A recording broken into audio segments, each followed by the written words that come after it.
Hey everyone, Pastor Dressler here, and it's time for another edition of Up Close and Personal. Um, the Still Here edition. When we started this school year, we kind of, as a staff, when we gathered for our first day of opening devotions, we said, Lord, just give us a month. Give us a month with the students before we get shut down and go to remote learning again, and we'll be happy. We'll be content with just a month to get to know them and build some relationships. Well, we're a little more than 2.5 months in now, and still going. Still here, still in person. So that's great. We feel very blessed that we can still have in-person classes as we move along. But we also know that COVID is very much around the corner. Not far off. We've seen our numbers in the region increase steadily over the last little while, and even across the province and the nation. So we know it can happen at any time, and we continue to be ready for that and to roll with whatever comes our way, and knowing that we learned a lot last spring, and we know what's possible and what works well, and what to avoid. So should we come to a situation where we have to close a class for a couple weeks, or maybe the whole school, we know we can deal with that, and we can switch to remote learning and move on from there. So we'll play the cards as they're dealt, and keep looking a day ahead as we move forward here. I just wanted to update you on a few things because of the various numbers increasing, and because of the limitations on groups. We're having to make a few modifications, and we want to let you know about that. The most important in the near future is the kindergarten open house. Normally we do this in person. We meet in the kindergarten class, and the parents sit on those tiny little chairs they try to squeeze themselves into, and we talk about what kindergarten is like, and we let parents see the program and meet the teacher and that sort of thing. We still want to do that, and we're still planning on having a meeting, but that's going to happen online now. We'll be using Google Meet, which is a tool we use at the school here, similar to Zoom. And if the kindergarten open house is something you are interested in attending, just contact our office at info@smlacademy.ca. Oh, I forgot the CA on that post there. I'll have to change that. smlacademy.ca. Email us. We will send you the link for the video conference. Okay?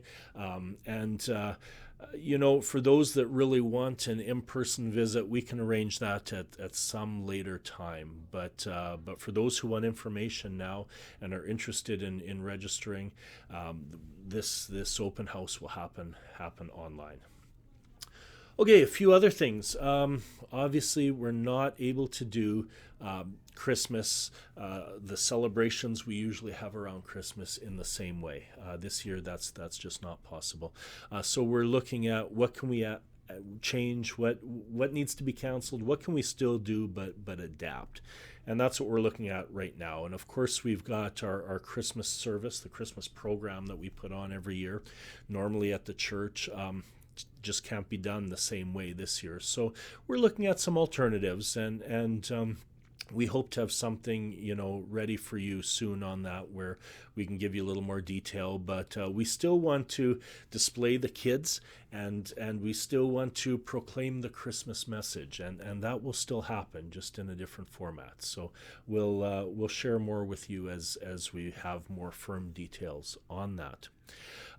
Also, normally we do some Christmas caroling at the end of the school year before we hit our Christmas break, and it's a great time to go around to some of the communities, the organizations, the businesses, and bring some Christmas cheer to them. Again, not able to do that, but we do plan on doing a couple things, and one of them that you may be interested in is we plan on doing some virtual Christmas caroling. Now, I sent an email on this a few days ago to parents, and I'm sending it again to the older students in our school who might want to do this on their own.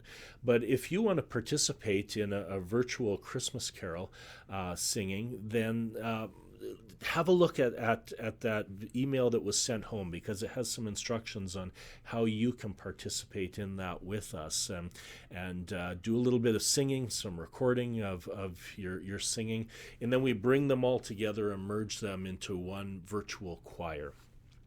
Much like you have here with 4 people, but we hope to have more than that for ours.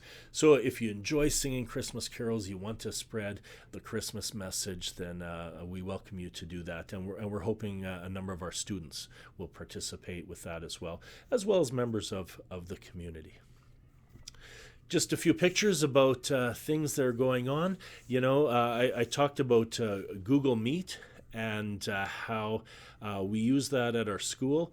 Whoever invented video conferencing probably imagined it being used, for people meeting across the country or across the world. But with COVID being what it is, we're actually using it even from one classroom to another. And that might seem a bit silly at first, but let me explain that. Normally in a school year, we will partner up some of the older students with the younger students, and they'll work together on projects. So it might look like, the little guys, they come up with a story in grade 1, and the grade 9s help them out by typing out that story so they have a copy of it. It might be the grade 9s listening to the grade 8s read some stories, something along that line. Right now, we're avoiding pairing up those classes because we're trying to maintain our cohorts, but that doesn't mean they can't communicate. Some of our teachers, got this idea. What if we did Google Meet sessions between students?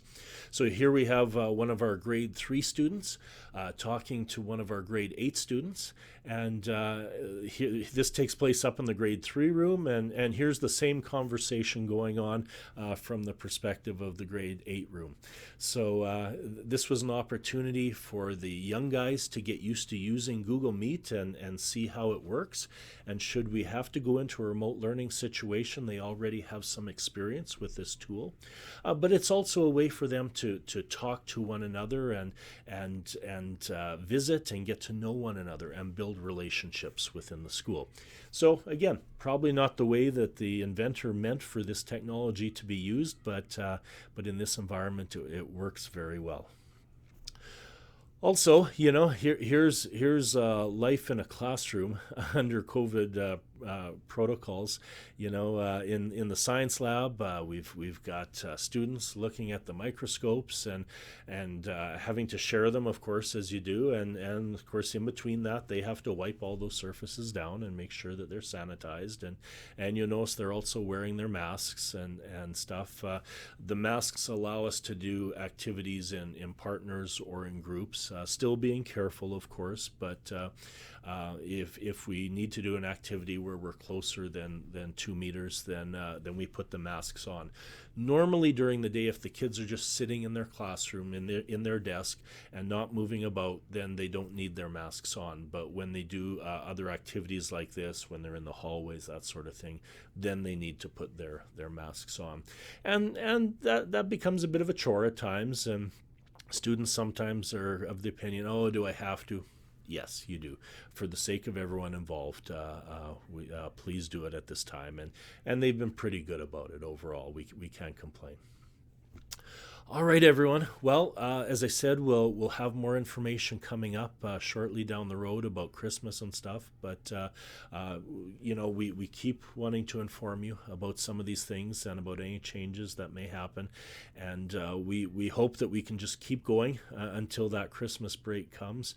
But if not, we know that we're able to switch and turn on a dime if need be.